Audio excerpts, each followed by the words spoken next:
I'm very much that. Sometimes I don't have no inspiration. Sometimes I felt like I didn't have nothing to say. That was a scary one because I was like, I feel like I didn't have nothing else to say. When I first was brand new, you couldn't take me out the booth because I just had so much I had to say. I didn't even really care about the beats that much. I just had so much I needed to say. And over time, getting more popularity and more creative control, I had the spaces to sit and put together whole bodies of work to get exactly what I wanted to say out. And then there was a time where it just wasn't so fun for me no more. Yeah. I end up using a lot of the things that my therapist uses on me. Yeah. So it makes me a better interviewer. I listen more.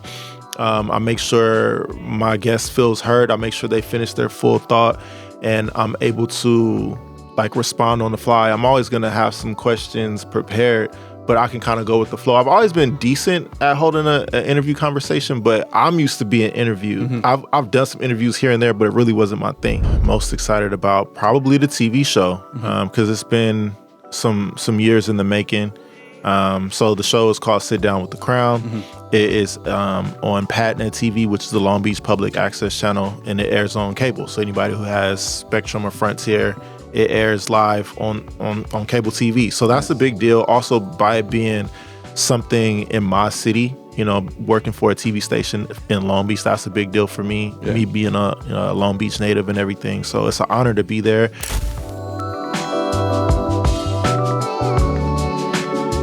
And we are back on The Rodriguez Show, and we have a very special guest making his 6th appearance on the show. Yes, sir. The Prince, THS. What's up, bro? Hey, for the hood. Man, it's so good to be back here. Number 6. Number 6. I've interviewed you at the studio in Hits 101 Radio plenty of times, but now you're here at the new studio. How do you like it? It's cool. It's different. Yeah. It's definitely different. It's a new vibe. I do miss the old... the DJ, the radio stuff, it was cool. But I mean, I'm happy to be here for the evolution of things. Exactly. Yeah. I was sad I missed the last quote unquote last episode and the party and all of that. Now I'm here for the comeback. So this is dope. Yeah, I stopped doing the radio a year ago. It was actually 10 years to the day of the show airing every Friday. So I stopped last year, and now we're 11 years into this still being a thing, and we're just doing it differently now. But speaking of people that have had a lot of things for a long time, man. So many projects that have been we've talked about the Royal Mag here. We talked about the Good Liquor, but it's just taking it to the next step, man. Yeah. What have you been most excited about lately, building and creating? Most excited about probably the TV show, because it's been some years in the making. So the show is called Sit Down with the Crown. It is on Patna TV, which is the Long Beach Public Access channel, and it airs on cable. So anybody who has Spectrum or Frontier, it airs live on cable TV. So that's a big deal. Also, by it being something in my city, working for a TV station in Long Beach, that's a big deal for me. Yeah. Me being a Long Beach native and everything. So it's an honor to be there. And I'm building a name for myself over there, so that's going really good. But just being able to build a platform in that way and having so much creative control, even that, every time I do it, it keeps evolving more and keeps evolving more. So I think that's the thing that I'm most excited about lately, because it keeps expanding and it continues to evolve. Even as I was sharing with you off camera, the way that I'm filming the new season of it, it's going to be more elaborate, more creative. And now it makes sense going hand in hand with the magazine, because before we had to do the interviews different. Mostly the magazine was full of written interviews originally, with some other things here and there. But this time, this issue of the magazine that has Kim Berry on the cover, shout out to Miss Kim Berry. She's a celebrity hairstylist. She used to work with Prince for many years, and she also worked with Cat Williams and some other people.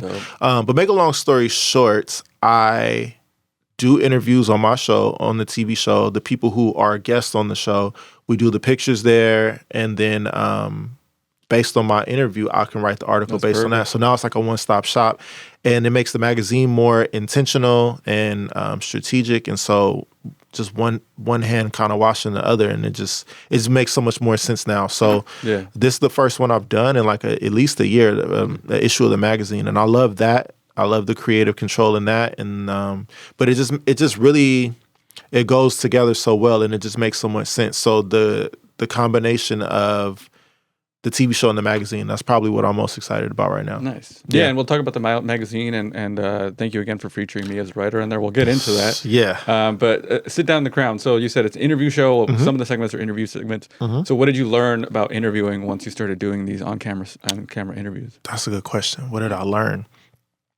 Well, I learned that I've become a better interviewer because I've been in therapy for like a year and a half. So now I'm more used to sitting down with a person, having more in-depth conversations and things like that. And so I end up using a lot of the things that my therapist uses on me. Yeah. So it makes me a better interviewer. I listen more.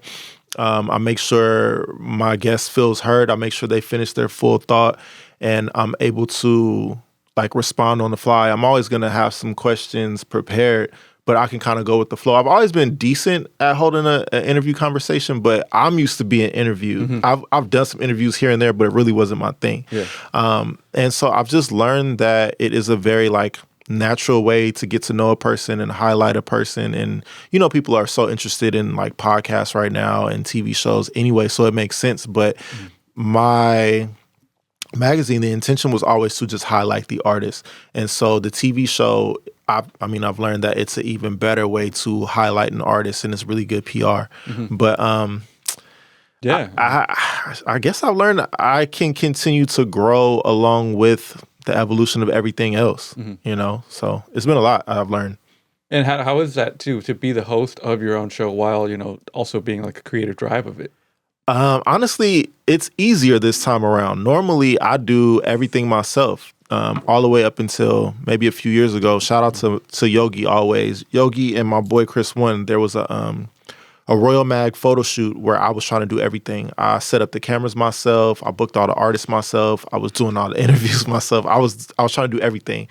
But I was overwhelmed, and they found a moment where they kind of just stepped in and were like, yo, no, you just do this. We're going to do this. We're going to do that. Nice. Now, with PatNet, back to your question, I have a whole team over there. Yogi's still on the team. He's executive associate. He wears many hats. Very important person over there. But I have I have camera people. I have lighting people. I have director. I have a sound mixer. I have people that do different jobs. So I get to just show up and be the host. So I'm able to just focus on that. And the attention is not on me. Like it's about highlighting the artist. Yeah. So it's really easy. The only the job for me, I still set up things, even though I don't have to, but I still set up things, and just preparation and the creative vision of it all. I still do all of that. But when it comes time to show up, I really just get to show up with my suit and my crown and just be that character that's just the host. That's it. So it's a lot easier. And I love it. I finally get to feel what it's like to just focus on one thing at a time, because it's really hard for me to do. I'm used to doing like 7 things at once. Yeah. So it's been a blessing, and it's been great, and it's been a lot of fun too. Nice. Yeah. So Sit Down with the Crown, and like you mentioned you had you've been going to therapy. Yeah. So does that make you kind of more self-aware and like being able to ask like those deeper questions? Yes, because everybody's going through different things, but I know what worked for me.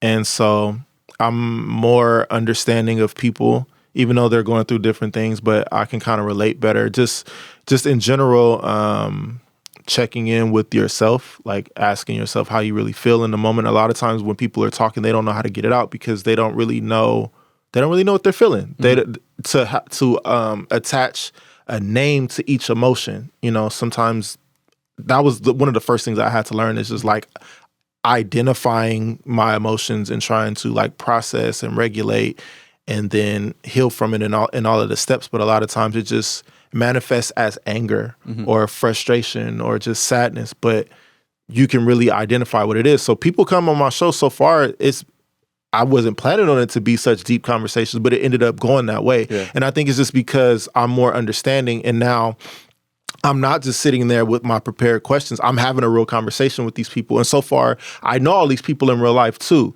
So the conversations have gotten real serious, and we end up we're having a real conversation now. It's not about the entertainment. I know we're on the set and it's the cameras and all this, but this is a person who I really know, and they're opening up about serious things. So now we having a real good conversation, and I'm better equipped to offer advice and be more understanding because of my own journey. So it's a different version of me talking to these people. So I bring all of that to my interviews now. Yeah. That's dope, man. So what are you looking forward to doing for the television show? Oh man, just expanding it without giving away too much. But I don't think anybody could duplicate exactly what I'm doing. But I've already posted the first performance. Mark W was the first performer, and there's going to be other segments. I'll just say that there's going to be other segments to the show, so it won't just be an hour, 2 hours of just the interview. It'll be not a variety show, but it'll be multiple things for people to look at, and then it just opens up the door for even more people because not everybody can. It would take me forever to sit down and do like an hour interview with everybody, but some people can just show up and perform. Some people can just show up and do this, show up and do that, and then when we put it together on one episode, it'll be like way more people benefiting from that one episode. And then when it comes time to promote, it works that same way too. Everybody's promoted in the same episode because they're all in the same episode. Just like the magazine, everybody's all in the same magazine, so everybody's promoting the same magazine. But just the creative control and the just expanding on it. What else am I excited about for the show?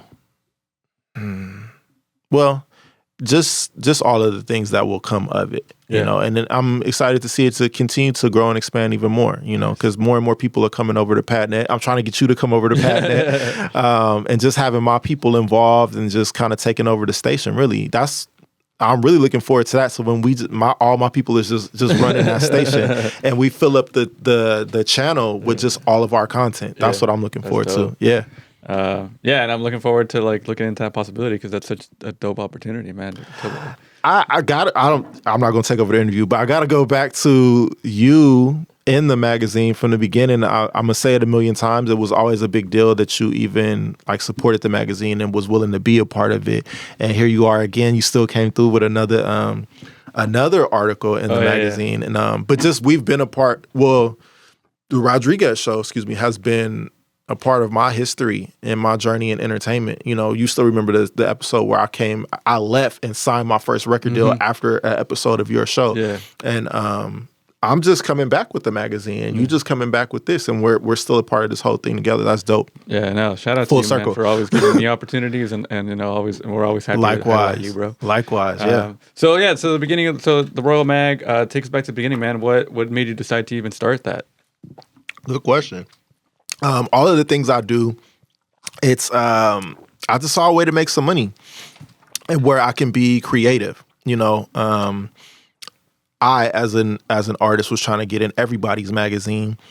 I got in a good amount of few, but it felt like there's, you know, the gatekeepers. Not everybody gets in. And as a rapper, I do a lot of different things, but just the rapper portion, there's so many rappers in this industry, and everybody needs that exposure. So everybody's fighting over it. So creating another platform just allows space for all of those other artists who are just fighting to get in, like maybe a handful. And I know I had to pay to get in some, but the thing is, a magazine is an advertising tool, which is, you know, how I used to make catalogs for a car restoration company a long time ago, but it was the marketing department.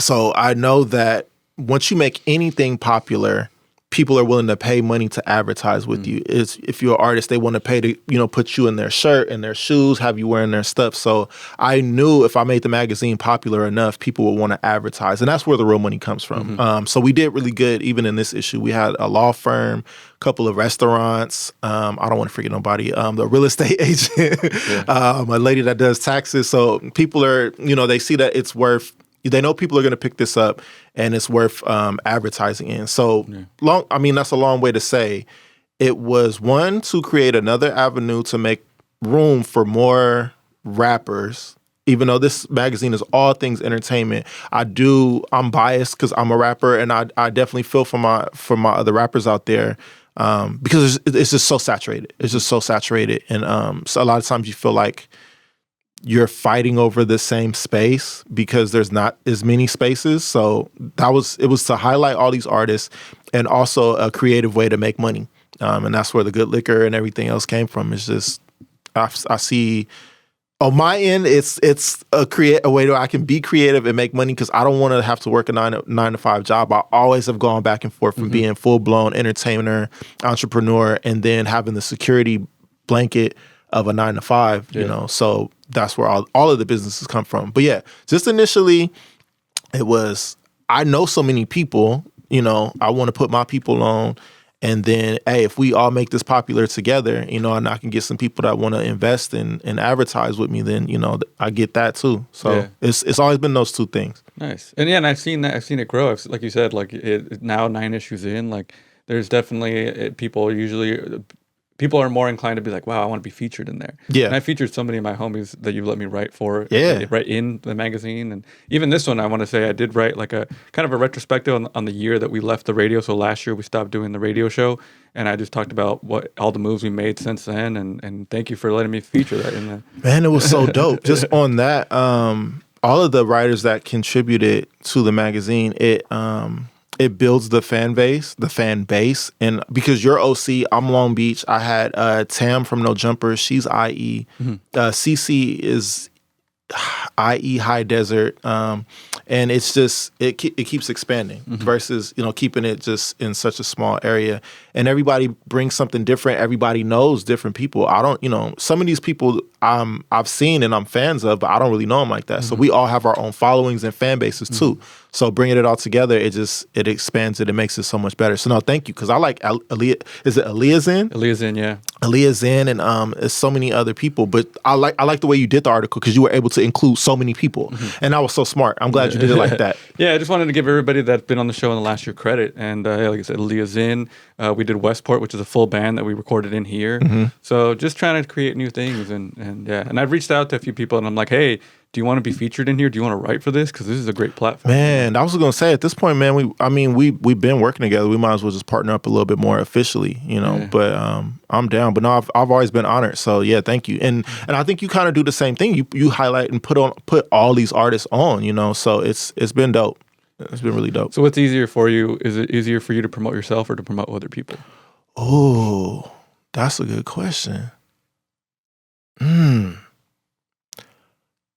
Dang, you know, okay, that's such a hard question for me because yes, I do promote myself in my own things, but anything that I'm a part of, I'm a big rep. So a lot of times people think something is mine because I just rep it so hard, but nah, it's not even mine. Yeah. Like 90K Records, somebody came up to me and was like, "What's going on with the artist that you're working with?" And I'm like, I'm working with a ton of artists. What you mean? He was like, "I'm from your label." I'm like, "Oh no, I'm not." Yeah, and I'm like, "That's not my label. That's the label I'm signed to." So just that being said, if I'm a part of something, I rep it like it's my own. So, is it easier to promote myself or to promote somebody else? It's like 50-50. Yeah. It's like 50-50. Yeah, that's fair. Maybe. Dang, that's like an impossible question because it's always more than one thing happening at once. As I'm promoting the other artists, I'm promoting myself in some way. It's still my brand. It's still my magazine, or it's still my music, or it's still some kind of way. So it's true. Yeah, like when I do an interview, I'm promoting the Rodriguez Show, but I'm promoting that they're on. So it's more about, hey, check this person out. Exactly. Yeah. And it is less pressure. That was a really good question. Thank you. Wow. Because I still don't know the answer to that. Yeah. I really don't. It's all good. I'm going to say it's easier to promote myself, only because I don't have to wait on anybody. Yeah. I have clearance to go ahead and run with mine. Sometimes I do have to wait for clearance to run with things. So just for that little piece, I'll say it's easier to promote myself. Yeah. That makes sense. Yep. Okay, let's talk about you for a sec before we get into more of the ventures. Okay. So what is it like now that you have all these other ventures to do while still balancing, creating music? It's been difficult because on the artist side, I fall into that category of where we just go through our ups and downs and we have our writer blocks and we lose passion from time to time and inspiration. And I'm very much that. Sometimes I don't have no inspiration. Sometimes I felt like I didn't have nothing to say. That was a scary one because I was like, I feel like I didn't have nothing else to say. When I first was brand new, you couldn't take me out the booth because I just had so much I had to say. And I didn't even really care about the beats that much. I just had so much I needed to say. And over time, getting more popularity and more creative control, I had the spaces to sit and put together whole bodies of work to get exactly what I wanted to say out. And then there was a time where it just wasn't so fun for me no more. Yeah.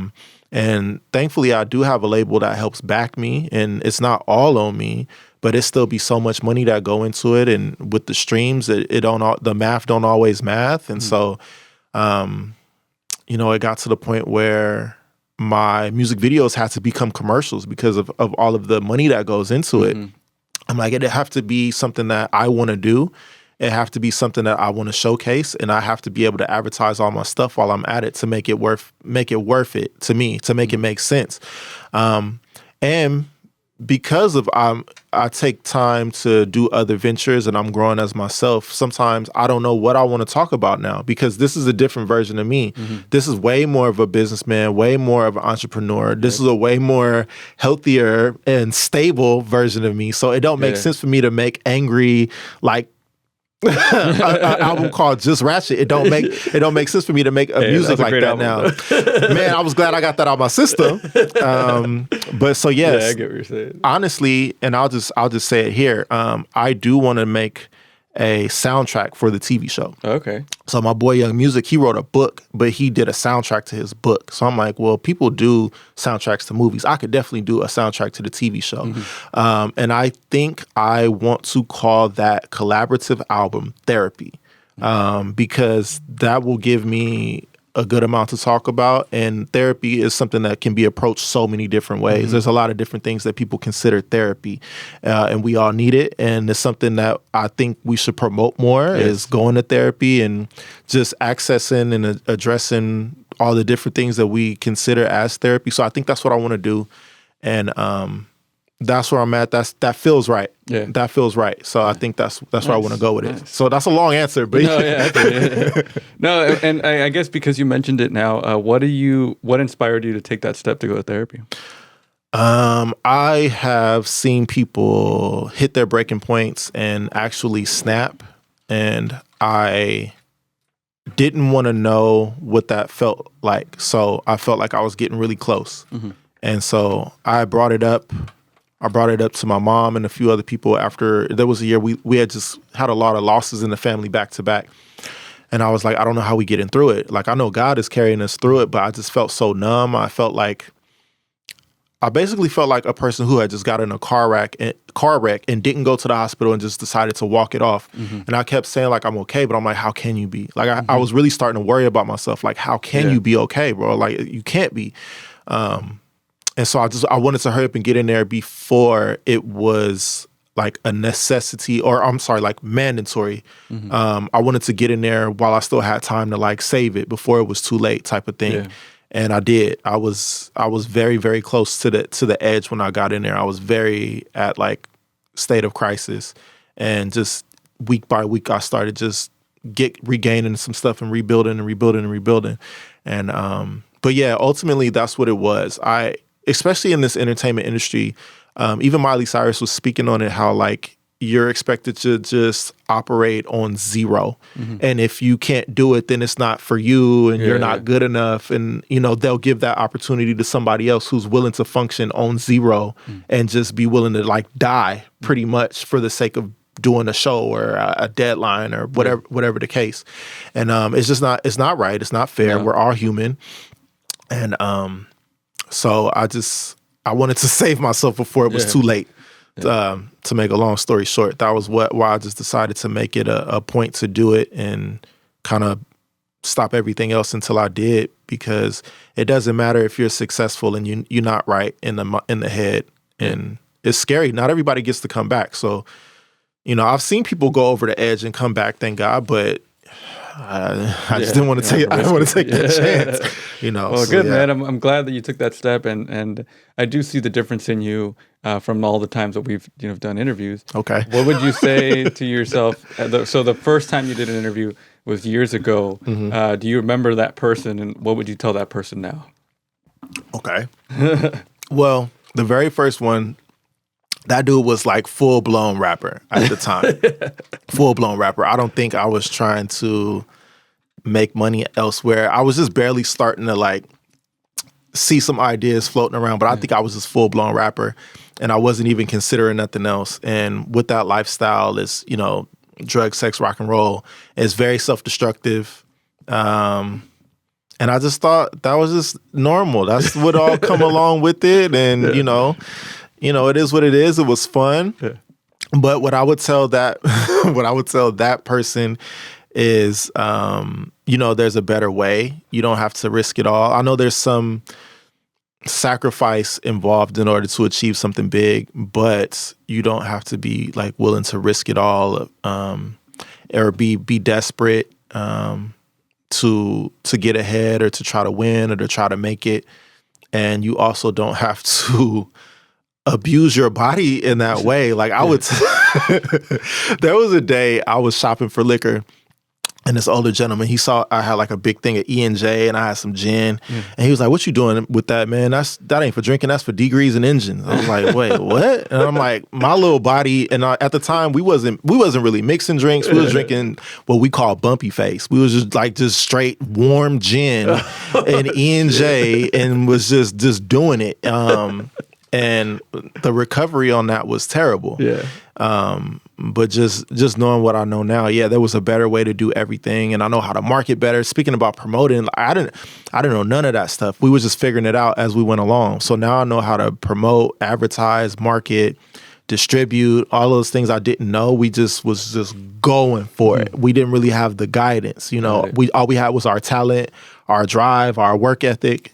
But we really didn't have the guidance, and a lot of people didn't want to help us. A lot of people was hating on us, and it's crazy because I thought we were small fries, but they was still hating us crazy. So I would love to be a mentor for me, and that's something they ask in therapy. It's like your inner child. They're like, "How does your inner child feel about this?" Or because I guess in life we're always trying to feed that. Whatever we didn't get when we was kids, we get it when we grow up. If you didn't get your video games, you buy your video games. If you want it, whatever the case might be.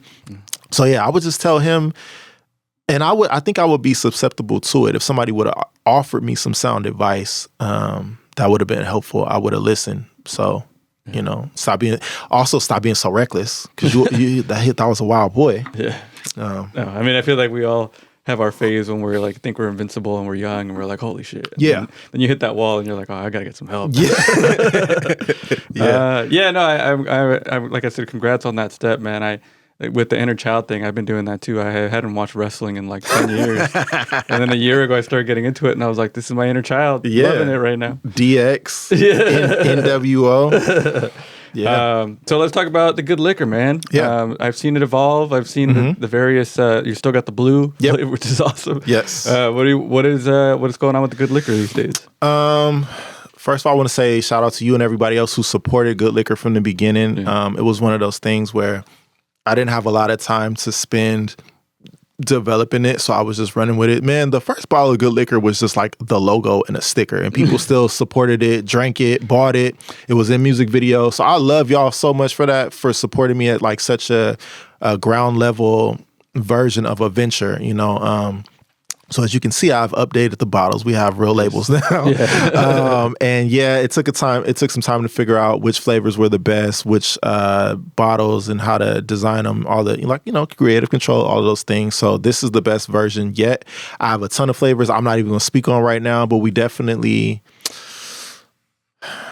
okay, I'll just say this. Anything, I hope I'm not giving away too much, but yeah, anything that you would go to a bar and order, I'm going to have my own version of that. Oh, shit. So I'll just go ahead and say, be on the lookout for like a good liquor Adios, a good liquor, we can't say Incredible Hulk, but it's going to be called the Good Liquor Green Monster, stuff like that. Nice. So it's basically, the whole concept is now just a cocktail ready to pour. Nice. So that's what we're doing with that. And when you do a tequila style one, I'm in. We have the margarita so far. Margarita, we have the margarita. but I'm always open because that's how we did the Nina Nectar. I didn't even know what guava was, but I literally asked her, and as you see, we Nina White. in honor of Nina White today, and she will be back, and she will be back. But literally, because she's my day one, I called her. I was like, "Yo, what do you drink?" You know what I mean? She's like, I like whiskey. I'm like, okay, I didn't do nothing with whiskey. I'm like, what go good with whiskey? And she was like, oh, I love like a guava flavor. I'm like, what even is that? And then we came up with Nina Nectar, and it stands very strong next to the traditional blue. So there's a ton of new flavors. Oh, that is what I wanted to say. So I want to get these available to order online. So I might as well do the commercial here. Everybody who's looking at this episode, when we drop this, post something in the comments which flavor you want, and I think I want to do 10 bottles for free, like 10 people because I want to be able to ship these. I never shipped them. Okay. So I want to ship them to different people in different places, make sure they arrive safely, and maybe they'll do an Instagram post or something like that. But yeah, that's what's coming next. Everything is going to be a one-stop shop through theroyalmag.com, but you'll be able to get Hip Hop 101. You'll be able to order the good liquor. My other games and everything else that I have going on right now, Royal Mag is like the umbrella company. So that's what's coming next. Yeah. Because at this point, it's really just they're available at the pop-ups and things like that, which is cool. It's been in some liquor stores. It's been at some restaurants, and I just want to have these always available to where people can just order them whenever they want. So that's next. I remember the last time you gave us a bottle, I had it in the studio in the radio station. Everybody would be like, "What is that blue stuff?" Yeah. It would get a lot of eyes. So yes, sir. Good liquor, man. Shout out to. Okay, so the game Hip Hop 101. Yes. We've talked about this on the show in the past, and I feel like it's just evolving. So yeah, tell us about the game and how. Well, yeah, let's take it back to the beginning. How did it even get started on that? Oh, that's why I brought my business partner Chris Childs, or Chris One, on one of my episodes. I brought him with me because he is the original creator of the idea Hip Hop 101. So he is a producer. He has a studio, engineer, all that good stuff. I recorded most of my Manifest Destiny album at his studio. During that time, he was telling me about this idea. He's like, do you play this? Do you play Pokemon? You play Magic the Gathering? And I'm a Pokemon head. I played a little bit of Yu-Gi-Oh! And he was like, what if we did that? He was like, imagine if that was like with rappers though. I'm like, oh, hell yeah, that's easy enough right there. Like Pokemon with rappers, that's easy enough right there. He was like, no, but it's based on a rap battle. I'm like, okay, yeah. Like I've been to the rap battles. I hadn't been in my first like official rap battle at that time. But we were just bouncing ideas, and he was like, man, I know you design a lot of your own stuff. He was like, you think you could take a crack at designing these? I'm like, yeah. So he originally just brought me in as a designer, but because I just loved it so much, and I like shared the passion for it, and I was equally invested in it, like bringing it to life. He eventually offered me a 50-50 partnership, and I almost told him no, because I'm gonna be real with you. I don't like splitting up pieces of the pie. When I come up with stuff, I like to have it all to myself. So I'm going to just keep it 1,000 with you, Chris. If I came up with Hip Hop 101, I would not have had no business partners, because it's a gold mine. Like I just knew it was a gold mine, but I was like, okay, I'll tell you what, the only way I'll agree to that is if, from this point on, I'm 150% as invested in this game as you are, and I have been. Yeah. And so this thing has evolved quite a bit. We have gotten real hip hop artists. We have, battle rap artists. We got the Queen of Compton. We got Dre Vicious. We got Position, who's Bone Thugs and Harmonies DJ. We have like real legit people. We have Mike Norris, who's a muralist. Nice. He's doing real big right now. And it started from just the fictional characters that we created. So now we have real people. And then we added the Crumpers. So shout out to my boy Walter French, aka Grim. He brought the Crump Foundation crew. And so it follows history, the game itself. The original series was like the time frame of like let's say the late 70s to the early 80s, like the beginning of hip hop. So this West Coast edition, it's supposed to represent like the 90s, early 2000s genre in as far as the theme, but we have today artists in it. Oh, nice. So it also brings it into today. And so we were just missing the dance element. We had real DJs, we had real graffiti artists, and real MCs, but we didn't have any like real dancers for real. And I'm like, to stick with that time, the 90s and early 2000s, it was really crumps and clowns. So I'm like, we really need some crumpers. I almost had Tommy the Clown. We didn't have the budget at the time. But we still ended up getting some clowns as well. And we'll probably revisit that. But so it's still alive and well. Hip Hop 101 is always available on the main website. And we've been to some cons, some in the IE, some conventions, and some gaming stores and things like that. But we want to start doing merch. We've been working on the app for the longest so that people can play it on their phone and things like that. But we're going to keep expanding. We're going to keep expanding. We'll expand the West Coast. I want to do like a Long Beach, Inglewood, Compton, Watts, just a series where we just have artists of, all of those different areas. So that's probably coming next. But Chris just wants, I'm going to just say this on behalf of Chris, he definitely wants people to advertise more, people who have cards. So that's probably going to be the goal. People that get added, we just want people to advertise more. But that's pretty much it. That's dope, man. It's such a cool thing. You have so many cool projects you're working on always. Yeah, thank you. So let's talk about music, man. So it's been a minute since you released anything. I think I saw last year was you dropped a music video for a song last year. Yeah, I did. Yeah. So that was for Don't Change. And you said you visited my Bandcamp. So I have some other songs on there that I haven't put on the streaming services yet because I don't know if I want to release them as singles or if I want to put them as a part of a full body of work or not. From time to time, I would write something and I just didn't want to just throw it out there if I didn't know exactly how to present it to the world and fully package it. So I know there's some good things there and I just didn't want to put it out before it's time and just wasted it, prematurely. But I have just barely been like thinking about new things that I want to write about. And I have been revisiting making beats myself, but just other things have been taking my attention. But more than likely, it's going to be the soundtrack for the TV show. Exactly. More than likely, that's going to be the next big thing. I'm looking forward to getting in the studio with all of those artists who have been guests on the show and like will be guests on the show and all that. And, for the purpose of, you have to get clearance sometimes to play certain songs during the episode. But if this is, my collaborative, soundtrack, we get to play all of our stuff, and then there goes another way to advertise all these artists, So yeah, I think that's what's going to be next. If I sneak a few singles in there of my own from here and there, it might be that. But shout out to 90K Records. They've been very understanding with me. I ain't gonna lie, have been bugging me because they see me doing all these other things and they're like, what's going on with the music? What's going on with the music?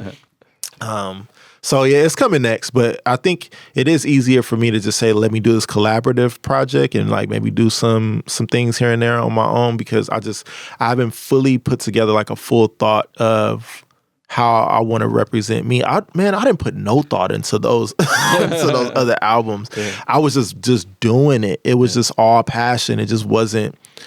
There was not very much forethought. Even back to the Just Ratchet album, and it's how you get in trouble with your creative control. The cover, it looked like me and Nina White, like literally just. It looked like we're having sex on the cover. And when I'm trying to, but I'm trying to like, I'm handing out my DigiCards and I'm trying to get my posters put in stores. They're like, is this porn? I'm like, no, why would you think that? This is my music, man. I'm grinding right now. I'm an artist. They're like, this looks like porn. I see you grinding. Yeah, exactly. Yeah. I see you grinding. I'm like, y'all gotta stop it with, all of these stereotypes y'all got against artists. Like, why would y'all think that? And then I finally looked at it, I was like, no, I see that. I see that. Maybe I should have spent maybe 10 more minutes thinking about what was going to be that album cover. But so now I definitely, I'm creating better habits now. So it will be more thought that goes into it. Like I said, calling the collaborative soundtrack therapy. I think that's going to be very powerful. Yeah. But just for me, I haven't fully completed that thought or idea. Maybe I'm not exactly where I need to be at yet to be like, okay, you know what, this body of work is going to reflect this time. But I think I'm getting there because I got the itch. Yeah. Well, I'm always looking forward to whatever you got, man. Appreciate it. Yeah. Appreciate it. So I have two fun segments I want to get into. Yes. First, I've been asking people the first time they felt cool. So obviously as an artist, you have to have some level of confidence. But when was that first time you were like, I'm that guy? Okay. The very, very first time was 8th grade.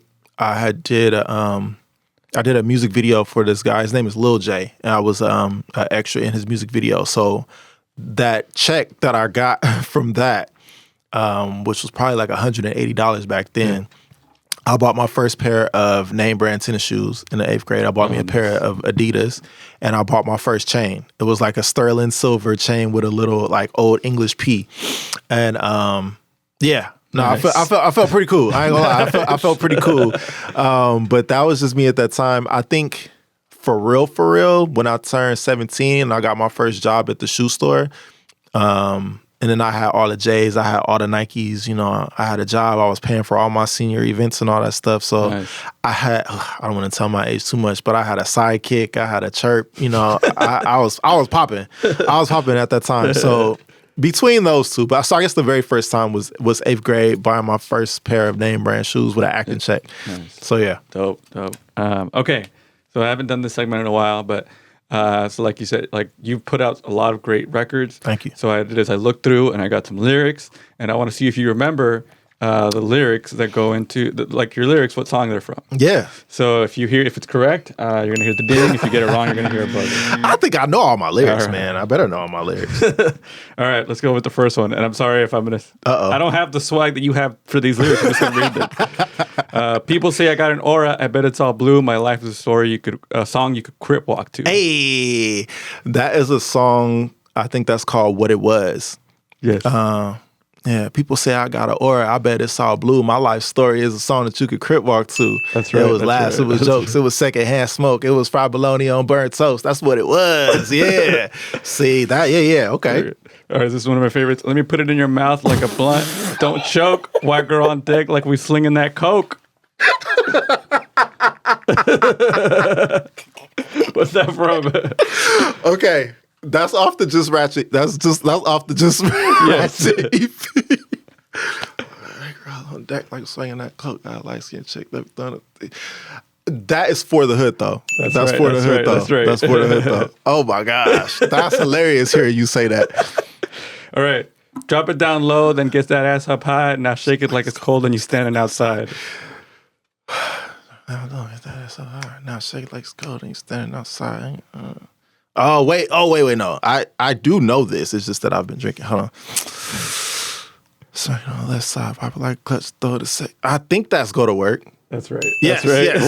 yes, go to work. Whew. Right. That's crazy. I should know all these right off the top of my head. All right, here we go. Ain't no super save a hoe. Don't got an S on my chest. I keep it a G. I learned from the best in the West. Oh.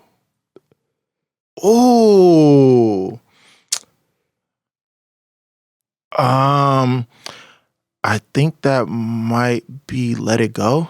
That's right. Let It Go remix. Yeah. Dang. Okay, he dug deep on that one. This is the oldest one. It's the hardest one, I would say. Nah, that was an old one. Yep. Get you killed without touching you. I got telepathy. That's the Bars remix. Well, there's a song called Bars in the Bars remix. Get you killed without touching you. I got telepathy. Do away all of the hate and the faking. You left with me. Can't get the best of me. Bitch, I'm the best. See, this shit was Destiny's Child. You want the smoke. I'm black and I'm out. I'm black and I'm proud. I get what you like and come back with the back and the back. Yeah. That was So the original song was just called Bars, but Chris did the remix. And it's the same thing with my song Let It Go. I think the Let It Go original and the remix might be on one of those albums, if I'm not mistaken. Wow. Yeah. This is cool. That was a look back on some of your lyrics. And you said theroyalmag.com is where they can get everything? As far as the magazine, The Good Liquor will be there eventually. HipHop101 is there. My music is not there. It's on the streaming platforms, but some of those things, some of the lyrics you pulled up, that's on my Bandcamp. So that's, if you go back to like probably our first interviewer, like the Prince THS at bandcamp.com, that one, that's where some of those songs are. They're released, but they're not like distributed to the masses. So if you want to hear some of that stuff like before most of the world, go to my Bandcamp. Yeah, and like I said, at the Prince THS is an Instagram, and there's a link to the Bandcamp there. And if you buy it from Bandcamp, it's the best way to support an artist directly. Yes. Bandcamp is the best platform. Well, thanks, bro, man. Thank you so much for catching up with me. And I look forward to having you on again and talk about all your other ventures you got going on. Yes, thank you. No, I'm so glad to be back. Honored to be back as like we continue this journey in life, man. I'm glad we can always check in and revisit. It's good to feel like I have like a friend in the industry. Like I could always just call, be like, yo, I need to say this, or yo, I need to promote this, man. It's clutch. So I'm glad. Like you've been that for me, and I hope I can be that for some people as well. Thanks, man. Yeah, I'll try. All right, yeah, guys. Thank you. That's it for this episode. And like I always say, keep it funky, keep it fresh, keep it sexy. We out.